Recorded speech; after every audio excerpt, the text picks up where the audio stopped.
B7 news चेहरा नव्या युगाचा। महाराष्ट्र नवनिर्माण सेना तसेच उद्धव बाळासाहेब ठाकरे पक्षाच्या वतीनं नाशिकमध्ये नाशिक ब्लॅकआउट संयुक्त जनआक्रोश मोर्चाचं आयोजन करण्यात आलं होतं। या मोर्चामध्ये नाशिकमध्ये चालणारे अनधिकृत व्यवसाय, महिलांवर होणारे अत्याचार, MD ड्रग्ज प्रकरण, बिंगो, रोलेट, खून तसेच मटका व्यवसाय या विषयांचे होर्डिंग घेऊन हा संयुक्त जनआक्रोश मोर्चा नाशिकच्या बीडी भालेकर मैदान ते जिल्हाधिकारी कार्यालयापर्यंत काढण्यात आला।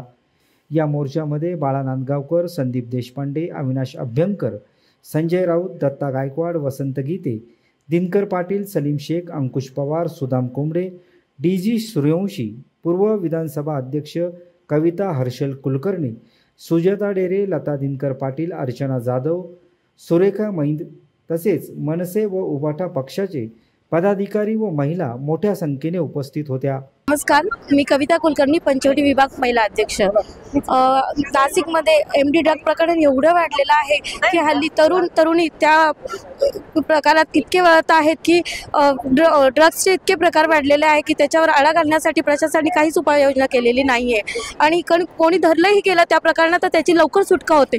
प्रशासनाने लवकरात लवकर याच्याकडे लक्ष दिले पाहिजे। खड्ड्याची समस्या, त्याच्यानंतर बेरोजगारीचे विषय, असे बरेचसे समस्या आहे की जनता खूप चिडलेली आहे। त्यासाठी आज जन मोर्चा काढलेला आहे। नाशिक शहरामध्ये हा शिवसेना आणि महाराष्ट्र नवनिर्माण सेना यांचा जो जनआक्रोश मोर्चा आहे तो कशासाठी आहे? तो महिलांवर होणारे अत्याचार आहेत। तुम्ही बघितलं असेल, दर दिवशी महिलांवर अत्याचार होतोय, महिलांवर बलात्कार होत आहेत, लहान मुलींना व्यसनाधीन केलं जातंय, मुलांना व्यसनाधीन केलं जातंय आणि हे सगळं होत असताना नाशिकमधील प्रशासन झोपलं आहे का? रस्ते खड्डेमय झालेले आहे। या सगळ्या गोष्टींसाठी आम्ही नागरिकांच्या वतीने हा जनआक्रोश मोर्चा काढलेला आहे। बघू सरकारला जाग येते की नाही। ती जाग येण्यासाठी आम्ही एकत्र सगळे जमलेलो आहोत आणि सरकारला जाग आणल्याशिवाय राहणार नाही। या नाशिक शहरामध्ये आपले रस्ते इतके खड्डे, आम्ही मागच्या वेळेस पण नगरपालिकेत मोर्चा नेला, त्याच्यावर काहीच झालं नाही कारवाई। आणि पाणी, पावसाळा असून पाणी सुद्धा नाही प्यायला लोकांना नाशिकमध्ये, पूर्ण नाशिकमध्ये। तर याची दखल सरकारने घ्यावा एवढीच माझी विनंती। मी नाशिकची एक सामान्य नागरिक आहे आणि मला हे सांगायचं आहे की आता आजकाल आपण बघतोय जसा पाऊस चालू झाला आहे तशी नाशिकमधल्या रस्त्यांची अक्षरशः चाळण झालेली आहे। तर नेहमी असे तात्पुरते कामं करून, डागडुजी करून ते बुजवतात खड्डे, पण ते म्हणावं असं व्यवस्थित चांगलं होत नाही।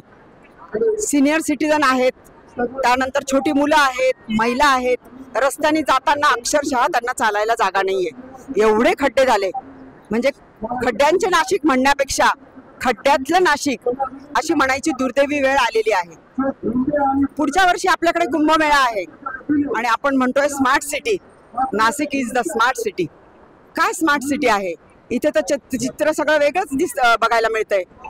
तर माझी खूप कळकळीची प्रशासनाला विनंती आहे की हे तात्पुरते कामं न करता अगदी परमनंट आणि चांगल्या उपाययोजना करून हे खड्डे बुजवण्यात यावेत। आज नाशिकमध्ये मोठ्या प्रमाणावर महाराष्ट्र नवनिर्माण सेना आणि सन्माननीय उद्धव बाळासाहेब ठाकरे यांचे शिवसेना यांचा संयुक्त जनआक्रोश मोर्चा या ठिकाणी काढण्यात आला आहे। या ठिकाणी अनेक प्रश्न प्रलंबित आहेत की नाशिक हे दत्तक घेतल्यानंतर नाशिकचे प्रश्न सुटतील। या भोळ्या भावड्या जनतेने त्यांना मोठं मतदान करून सत्तेवर आणलं, परंतु हा सत्तेचा आज आपण बघताय की एवढा मोठा हेच कारभार चालू आहे, अनाकोणते कारभार चालू आहे की या ठिकाणी अनेक प्रश्न प्रलंबित आहे। जसं की आता रस्त्याचे झाले, पाण्याचे झाले, त्याचबरोबर सायबर गुन्हेगारी एवढ्या मोठ्या प्रमाणावर वाढली की लहान मुलांपासून तर मोठ्यांपर्यंत ज्येष्ठ नागरिकांना देखील अनेक त्यांचे अकाउंट हॅक केले जात आहेत। अमर सोळंके, B7 न्यूज, नाशिक।